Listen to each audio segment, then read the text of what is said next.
Hello, everybody. This is Jake Gino, host of the Jake Gino podcast, here with my co-host, the multifamily mentor, the coach, chef, the father, six, best-selling author, the G-Daddy, Gino Barbaro. Gino, how's it going? Jake, I'm doing good today. How you doing, bro? Always making it happen, big man. In the new studio, we're working at the kinks, but we're also very honored that our guest decided to come back for a second round. He is the author of The War of Art and Turning Pro, or as Gino likes to call it, Casamiento. The rice and beans of overcoming resistance to live a creative and productive life. So without further ado, Steven Pressfield, welcome back. Hey, it's great to be here, Jake and Gino. So I've got another food analogy for you, Steven. I'm Italian. Italians look at everything in life through food.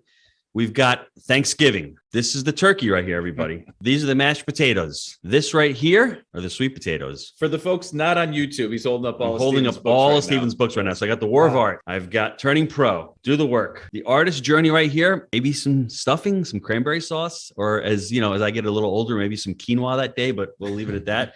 And The Gates of Fire. Ultimately, this is the apple pie right here. This is the dessert. So for us, it's been an honor to read all these books. And for me on the journey, it's just, they're not hard to read, but they're so in depth. And it really gets into the crux of when you're stuck out there, the resistance, it's real and people don't know how to explain it. It sits there all the time and it does hold you back. And if you can't put a word to it and you can't explain it, it just gnaws at you like it gnawed at me this morning. And man, reading these books to me has been life-changing. So I want to share this with everybody out there, Steven. Gino, I'm just curious. You were talking about resistance with a capital R. We'll get into that. Gnawing at you this morning. I'm just curious, like what form did it take? What kind of were your symptoms? Honestly, I was pissed off and he was acting like a baby. I was acting like he was throwing a temper tantrum. With a capital B. Do you know why? Because I want something to be perfect. And thank God my wife is sitting next to me here. So she helps me with the resistance. I got my partner here who helps me with the resistance. But for me, the problem is that I don't want to let my team down. I want everything to be really good and I don't want to let my team down. So I put extra effort into it.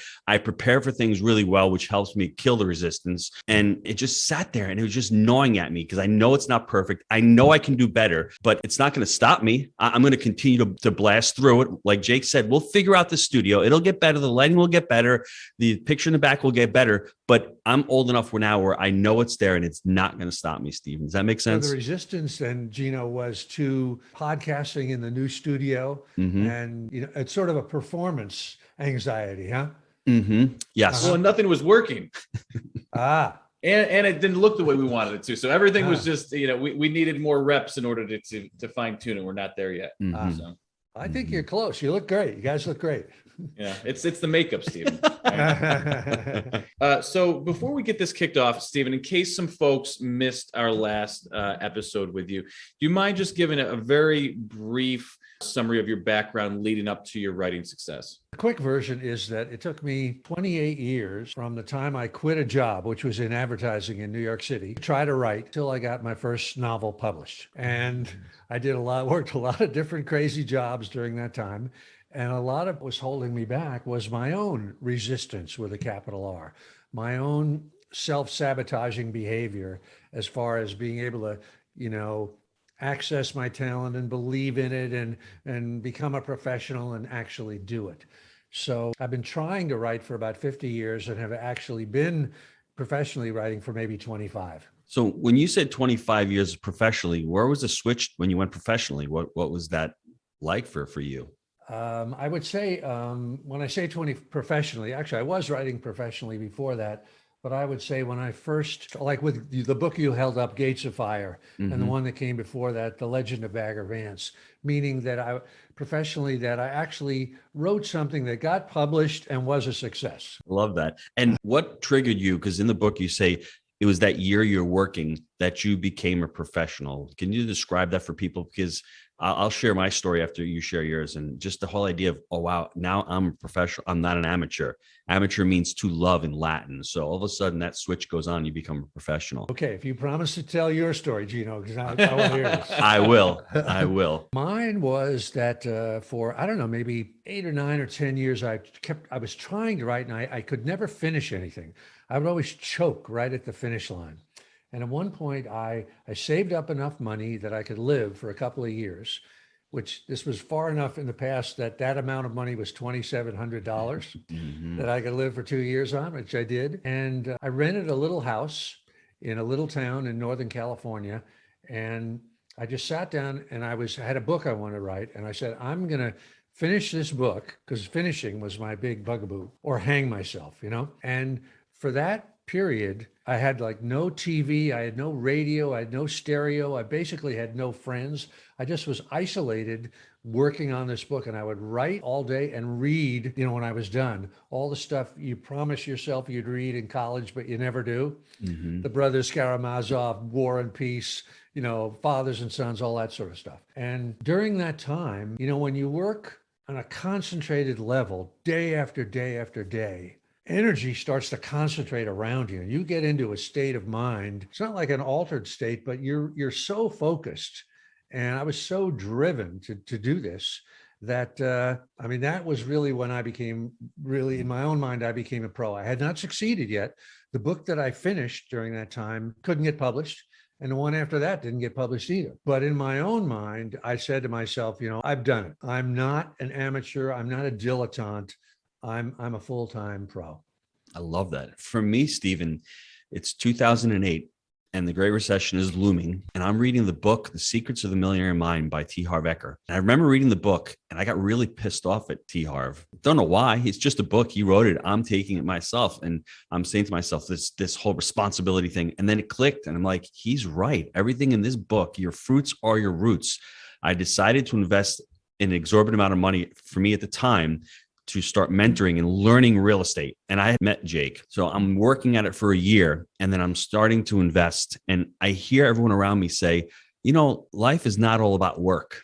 My mom would be working at the restaurant. I'd be sitting down during lunch, banging out, reading books and listening to podcasts and doing my work. And everyone's saying that's what life is not all about. And to me, I was just oblivious to that. I was just driven to learn as much as I possibly could. And then a year later, I meet Jake.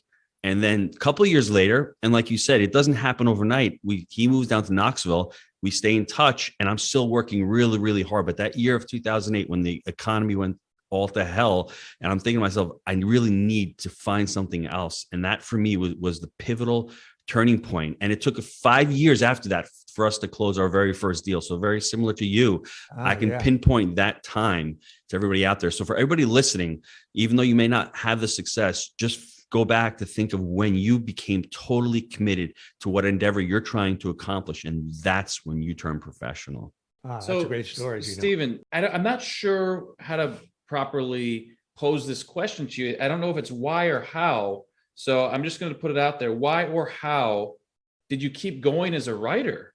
Because I feel like so many people would have just quit. I mean, how many years again did it take before anything really got picked up for you? It was really like 28 years. That's crazy though. Most people would have said, I'm done. But it took 20 years to reach that level of success though. So I don't even know if you could just answer how or why did you keep going? Well, first of all, it's a great question, Jake. 10 years prior to when I had a novel published, I actually had a career as a screenwriter. Mm-hmm. So I was getting some success, right? I was writing professionally and things were happening.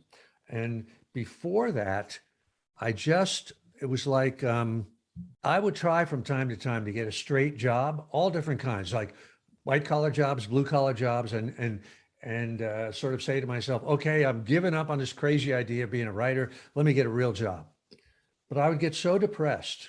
At the end of the day, I would just have to go home and write. I would have to get out the typewriter and try something, And from time to time, when I would quit a job. Let's say I was working in advertising in New York, and I'd saved up enough money to go write a book, another book, right, that was going to fail.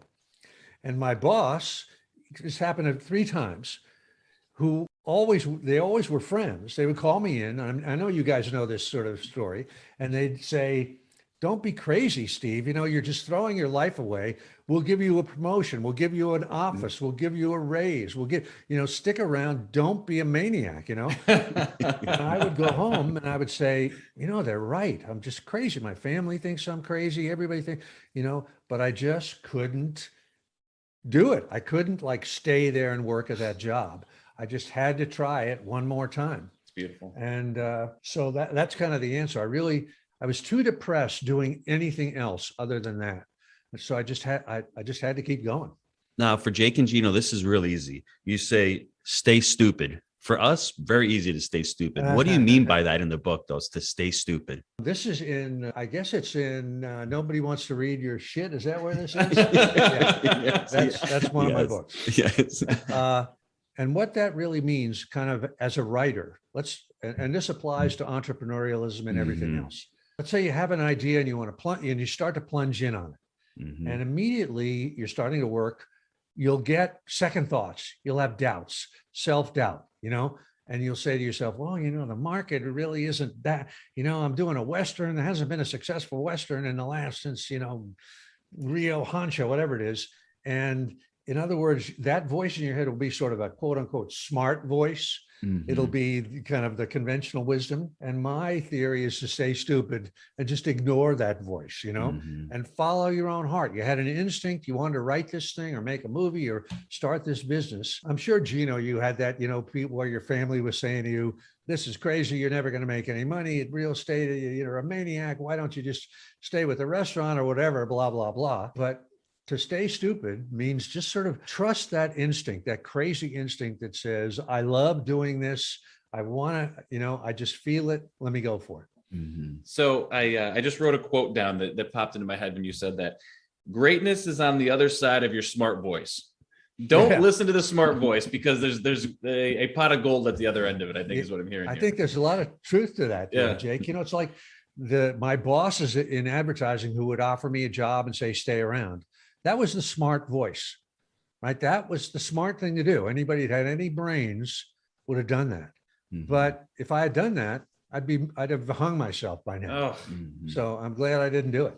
So in the book, you say, who is on your side? I want everyone to write these things down. Who is on your side? The first one is the stupidity, not allowing ourselves to think. The second one is being stubborn. The third one is blind faith. The next one is passion. Fear seeps passion. The fifth one is assistance. And the sixth one is friends and family. At one point in your journey, Steven, you must have dialed in and locked into each one of those, correct? Oh, yeah, constantly. It all sort of goes under the heading of don't listen to that conventional wisdom, smart voice from your own head or from anybody else. If you're driven by a passion, if you've got something that you love. So let me ask you, how does a pro ultimately overcome that fear? How did you overcome that fear? I believe you can never overcome that fear. Face it every day, but the only thing is to act in the face of that fear, and each day just say, I'm going to keep following my dream. I'm going to do it today. It's a lot like AA, where one of their things is one day at a time. You really do have to sort of take it one day at a time, because just like a recovering alcoholic, every day has the urge to drink. Right? It never goes away. You and I as entrepreneurs or artists, we have the urge to quit, right? To take some safe way. And it happens every day. It's the dragon that you have to slay first thing in the morning and then plunge in and do your work and just keep working. I love this quote in the book that you have. You say, when we live as amateurs, we're running away from our calling, which is meaning our work, our destiny, the obligation to become our truest and highest selves. The addict is the amateur. The artist is the professional. The difference is their habits.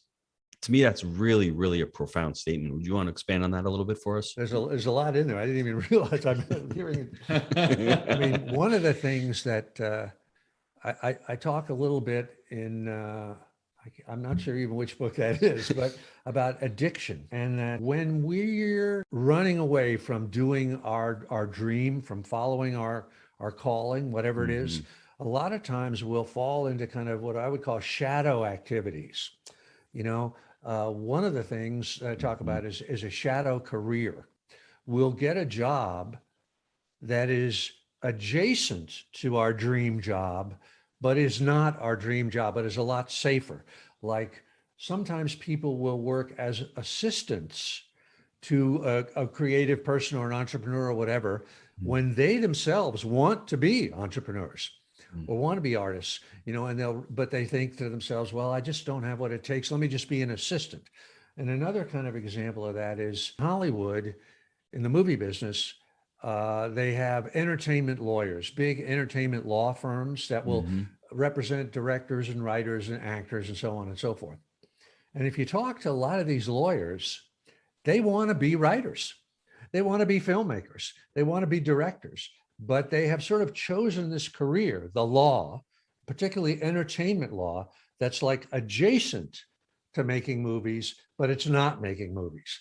And some of them will actually start to write. And I got Ron Bass. I don't know if you've ever heard of him, who wrote Rain Man and a bunch of other things. He was a big time lawyer. He just said, "Hey, I love to write. I'm going to write. I don't care." Good for him. So that's kind of a shadow career.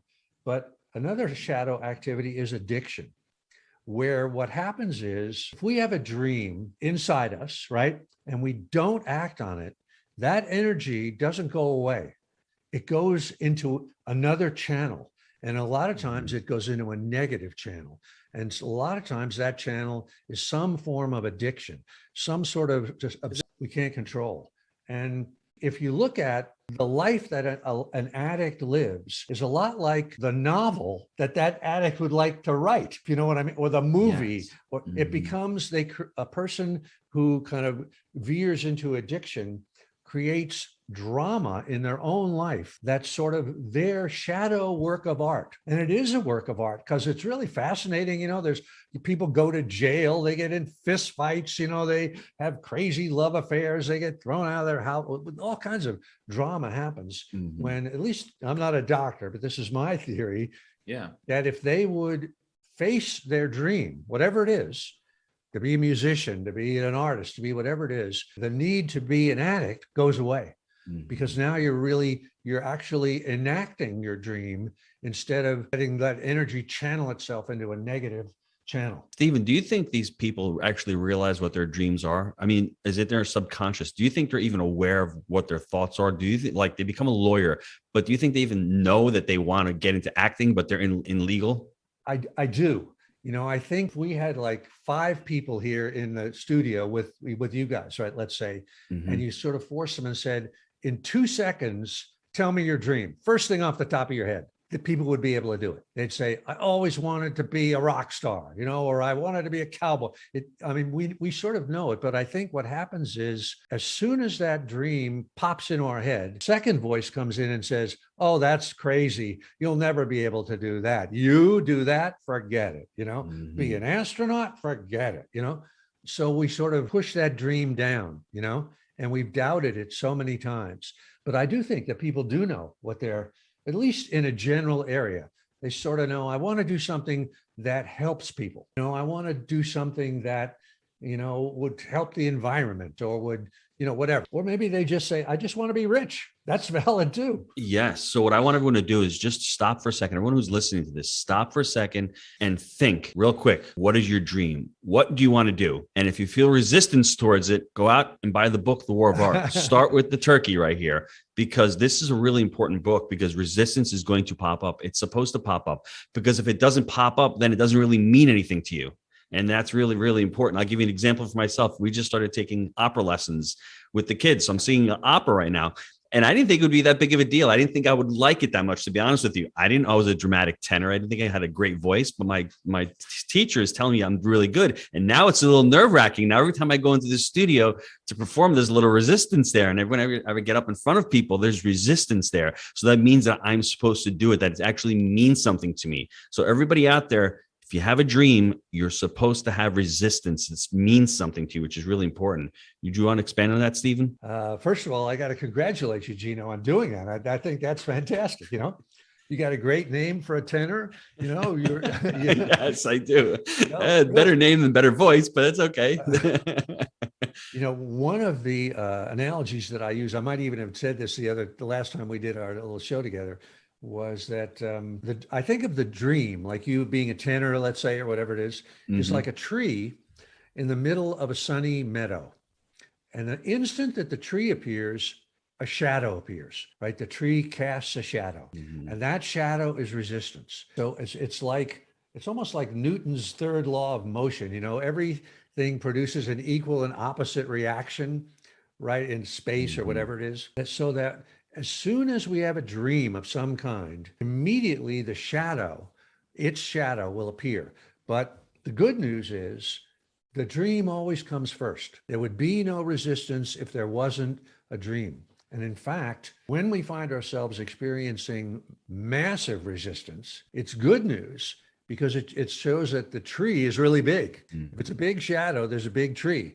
And that means if we can only make ourselves follow that dream and live it out, then there's great things on the other side of that. We're jumping through all of the books. I know everybody. And I'm just excited because I think they all have just great little nuggets of wisdom in all of them. The one we just mentioned before was Turning Pro. That's the one with the addict and the one in the professional. Now, when I read that quote off to you, the addict is the amateur, the artist is the professional. The difference is their habits. And I love the qualities of the professional you have.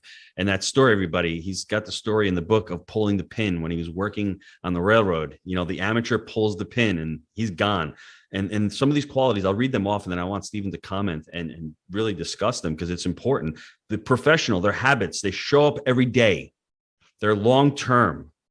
They're patient. They seek order. They act in the face of fear. There's no excuses. Doesn't show up, helps others, sheds ego, dedicates to mastering technique, and defers gratification. Those are a lot of really difficult habits, but those are the habits that embody professional, right, Steven? Yeah, I mean, exactly. I mean, a lot of times what keeps us from achieving our dream or from even starting on it is that we are thinking like amateurs. And we don't even know it. We have no clue. Now, the habits of an amateur are something like this. When an amateur encounters adversity, an amateur quits. An amateur does not show up every day to do whatever their dream is. And when they do show up, they don't stay there all day. When amateur yields to distraction, whether it's social media or drama within the family or whatever it is, an amateur yields to that. When I think of professionals, I think of like Michael Jordan or Kobe Bryant or Tom Brady, somebody like that. You know, those guys, they know how to play hurt, right? Nothing stops them, you know? They're the first guy into the gym in the morning. They're the last guy that leaves. And if adversity strikes them, like so many famous games that Michael Jordan, when he had the flu, or Kobe Bryant, you know, they play through it. And not only do they play through it, but they have the greatest game they ever had, you know? Whereas an amateur has the habits of just caving in when adversity strikes and not thinking of themselves as somebody that's got to show up for the whistle every day. So I always say amateurs have amateur habits and professionals have professional habits. And if we want to get ahead in anything, you know, we have to train ourselves and teach ourselves to have the habits of a professional. Steven, I'm almost seeing a ladder here where resistance is the first step, and it's part of a mindset, and it's part of things that come into your life that will just shut you down immediately. And I feel like it's almost the first step, but is resistance different than the struggle that may follow the resistance? I almost feel like the first step is resistance, then struggle comes into it. And then you almost have to have a long-term mindset during the struggle to really get to those positive results. Is that fair to say? That's a great question, Jake. And I can see your mind. You have a visual. I'm always thinking. You're not musical like Gino, but you're not even close, but I got to work on it. I'm open to it. I want to be. I do think you're absolutely right that resistance is the first step.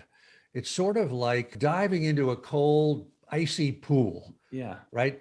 Let's say you're training for a triathlon, for the Ironman, and you're swimming in the ocean and you're training. The resistance that'll strike you while you're on the beach going, oh my God, I don't want to get into that cold water, you know? But once you plunge in and you're in the water, then you're past resistance. You're in there, but like you say, Jake, you still got to work. Now you have to train. Now you have a lot other adversity of the waves and the current and being tired and all that sort of stuff. But that's a kind of adversity or obstacle that we can all overcome once we're in the flow, you know? It's what keeps us stuck on the beach. That's what really kills us. Once we're in the water, you know, we can keep going. So Jake and I last night went out with the wives. It was Valentine's Day. And this is for all the parents out there, because this is very important. My son was working at the restaurant. He's a busboy. He's 19 years old. And one thing that maybe you can comment on this as well, is what we as parents can do for our children. But I want him to work his ass off. I want him to suffer at work. I want him to struggle. So when the resistance does come in his life, he'll be able to back it up with hard work. A lot of people are given things, and we can live a plush life and all, and I can do that with my children. They do have the finer things in life, but I want them to work really hard, because I know when things get tough, I don't want them to quit. I don't want the adversity to say, oh, done. I've worked hard before. I've built up that muscle, because when I worked at the restaurant for 30 plus years, it was hard work, getting yelled at, 100 degrees out. And Steven, I see your story as well. You've done a lot of very difficult, demanding jobs, and you've built that muscle of hard work. So if you have resistance and you get over the resistance, that hard work comes, you're not going to quit. So what can we as parents do for our children, other than instilling that hard work ethic and letting them know that it's there, but with that hard work, you can help overcome that? I mean, that's a tricky one. And I don't have any kids, so I can't speak from experience, but I think what you're doing, Gino, is the right thing, but I know it's tough, because a lot of times if you have a certain degree of affluence, it's like your kids know, hey, it's only dad that's stopping me. It's not like it's the depression and you're working all week for an apple, but somehow as a parent, who's a great guy on this subject? You know who Joe DeCina is? I've heard of the name. He's the guy who founded the Spartan race. I'll spell his last name. It's Desena, Joe DeCina. And he just wrote a book that's on this exact subject. I'm trying to remember what the title is. I have it around here somewhere. I even wrote a blurb for it, but it's about, I think the title is Resilience. He's got a family, he's got kids, and he's a hardcore dude, And so he talks in this book about how he's raising his kids. And it's kind of what you're saying, Gino. He really pushes them to the max, and when he goes out and runs these incredibly long races, he makes his kids come along with him, and run. So yeah, definitely that muscle needs to be trained. Let me ask I have one more question before we go to the short answers. I love these three mantras you have. It says, stay primitive, trust the soup, and I think the third one, swing for the seats. We don't do that enough, do we? People don't swing for the seats. As in your profession, your boss would always say, come back. These copies, these things that you're doing, they're a postage stamp. I need a microscope to see these damn things. And that's what a lot of people are holding back. Is that also resistance telling you to play small? Yeah, definitely. I mean, people like the idea of swing for the seats, I think, is a great mantra to keep in mind. Like a lot of times when friends will come to me and say, I've got a book in me. I want to write a book. I want to try this, and their first thing is they say, well, let me write a short story. Let me just do something like that, and I always tell them, don't do that. Go big right from the start. Kind of like they say, when you're teaching a kid to play golf, don't have them swing easy at the start. Have them hit it as hard as they possibly can. So they'll just fall on their butt. They swing so hard. And the reason is, once you learn to hit the ball hard, you can always throttle it back, but if you start out hitting it kind of easy, it's really tough to start hitting it hard. So that's one of my mantras too, is go for the bigger idea instead of a small one. All right, gang, let's take a quick time out to hear from our sponsor. Are you looking for ways to improve your life? Here at Jake and Gino, our mission is to empower students through financial education and the vehicle of multifamily investing. Yes, Jake. We agree that a person with financial intelligence can change the world for the better. We've created our proprietary 3-step framework, buy right, manage right, and finance right, that we teach to our community. This framework, along with education, our one-on-one mentorship, on-site boot camps, and the amazing community, has propelled our students to massive success. We've all been there. We've had so many students that have been able to shift their mindset, overcome limiting beliefs, and set a clear path to achieve their goals.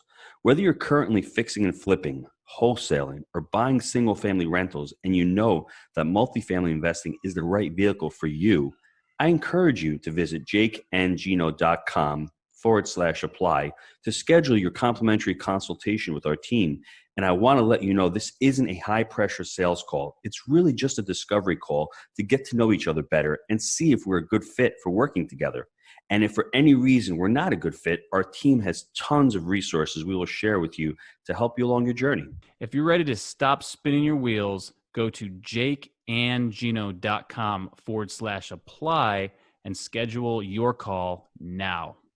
All right, we're back. Something you said earlier about the smart voice. I'm stuck on this smart voice because I think it plagues so many of us. How do you think the smart voice grows? Because I almost think it's a societal thing. You kind of go to school, you're trained to be an employee. Do you think there's more to it, that money doesn't grow on trees, sort of these things that we hear our parents saying? Where do you think that conditioning comes from, and maybe different ways that we can work to avoid that in our lives? That's a great one, Jake. I think it really is true. Like if you think about, I'll ask you another. Do you guys know who Seth Godin is? Yes. I've heard of Godin. You know, Mhm. he's kind of a friend and a mentor to me, and he's a real internet entrepreneur and a lot of things, but he's also an educator, and he is really down on the American education system. And he thinks that the whole thing was sort of put into place to create client factory workers, to create people who will stand in line and wait patiently in line and take their place on the assembly line and do their work, that kind of thing. You were know? a dissident to the factory workers. Yes. Whereas for you guys, like to be entrepreneurs, that took sort of breaking out of the shell, right? You really had to sort of overcome this conditioning that.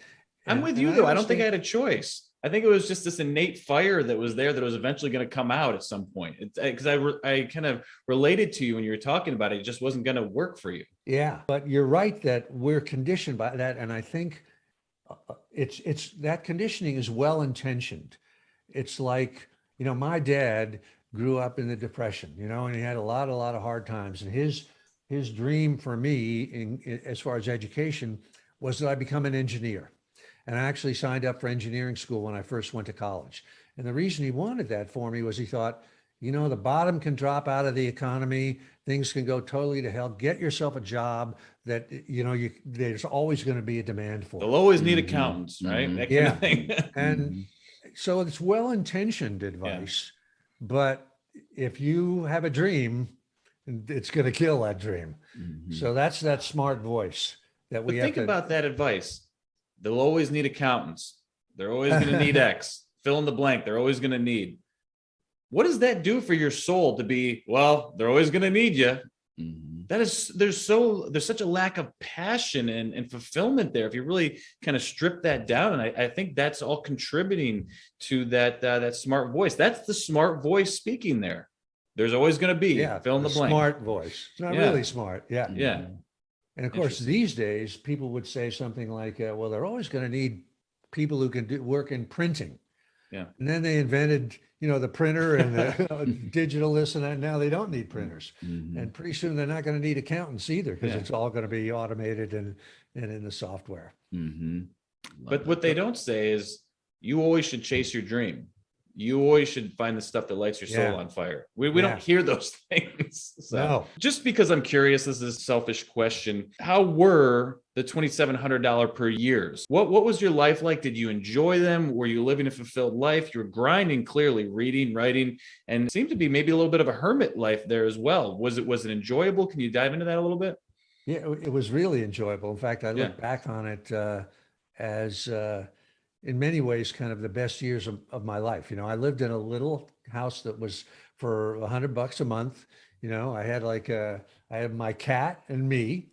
That was it. I had, you know, an old typewriter. I guess you can see that there. And, you know, a lot of times during that period, I thought, I wish everybody could have a couple of years like this in their life. Now, the writer's life, of course, is different than, say, an actor's life. The writer's life is a solitary life, and that suited me. But a period when you can just give yourself over to your dream, whatever it is, you know, and the hard work, like we were talking before, Jake, you know, I was like in the ocean swimming. Then that's what it really was. Yeah. And the struggle was real at that point. You know, the best couple of years of my life in terms of career anyway. Yeah. And the interesting thing about those years is that you were on the verge the whole time. You didn't taste it yet. You were coming up and grinding, and there was uncertainty, and you never knew. So it had to be, I don't want to be corny, but that had to be a little spicy as well for you, wondering, were you going to make it?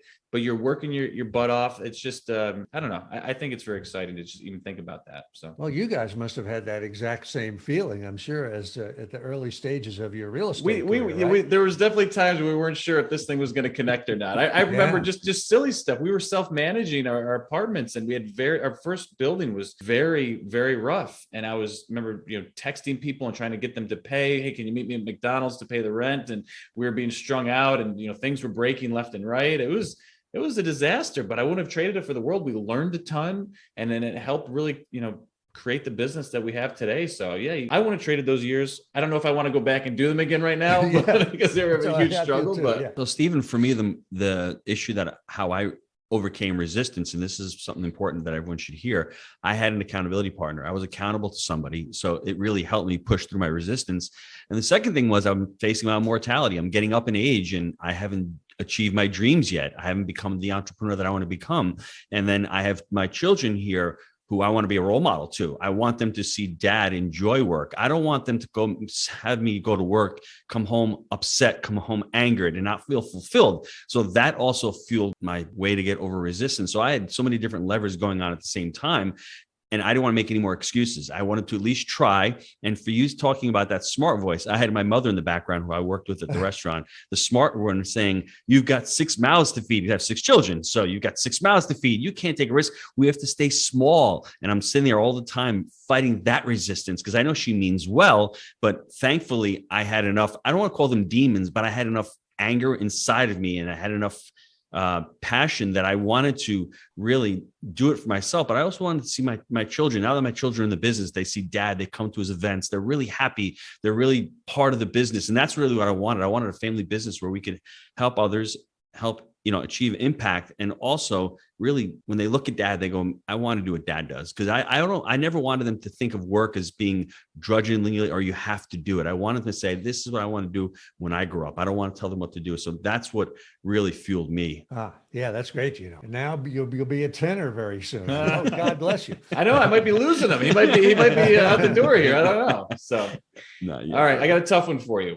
Are you still pro, and do you continue to show up every day and push yourself? And if so, why? Yes, I absolutely. And I will be until pro for they life. Take me out of here feet first, No, I haven't, burned out or lost any, I still have new ideas coming in every day, Yeah. and I want to get them out there, and I want to keep growing, there is an evolution as you go through an artistic career anyway. You've done one thing and you don't want to do it again, and you do another one that's a little bit different, and you want to do something a little bit different and a little bit harder. And so, yeah, definitely, I'm evolving. I haven't hung up my spikes yet. So you connected then. You found what your people say a true north or true calling. And why quit? You could have obviously retired many times over, I'm sure, but you're in a place where you want to be, and you're going to continue to push and grow then. Yeah. Yeah. Maybe I'm, that's the smart voice would say, kick back, Yeah. But I'm not going to listen to that voice. I love it. Keep grinding. I absolutely love it. Oh man. I just, I really, really appreciate you coming on and just, sharing your wisdom with us. Is there a best place to go where people can, buy the books, learn more about you? Is there a home base? I have a website and a blog. That's just my name, stevenpressfield.com. Oh. But you can also find me on Instagram. I do a bunch of videos each week, and just, put in my name, Steven Pressfield, it'll come up. And I'm on Amazon and all those places. Excellent. Awesome. Excellent. All right. You ready to take us home here? I'm going to recap this really quick. I'm here to sell some books unabashedly. The first one is The War of Art. Just start with The War of Art. It is an amazing book. It seems like it's a real easy read, but once you dive into it, it's going to hit you right in the heart, because you're going to say to yourself, if you're not living up to your dream or you're not living up to your potential, it's going to really affect you. And you're going to say, this is great. Where do I go next?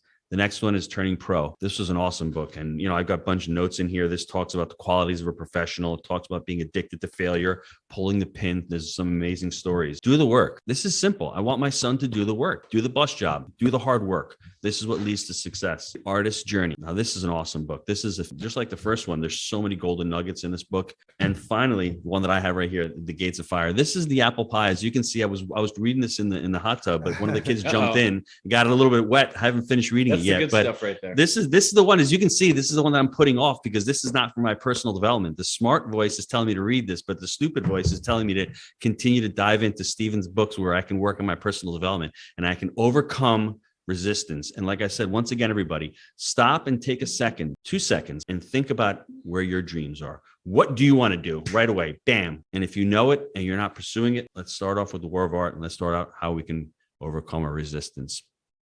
Steven, really appreciate it. Thank you so much for coming back on. Hey, great. Thanks, Jake. Thanks, Gino. Bring me back anytime. It's fun to talk to you guys. You're a great bunch of guys. Thanks. Take care. All right. And that tenor stuff, I'm so great. That's the most exciting thing I've heard today, Gino. God bless you. Thank you, Steven. Take care, everybody.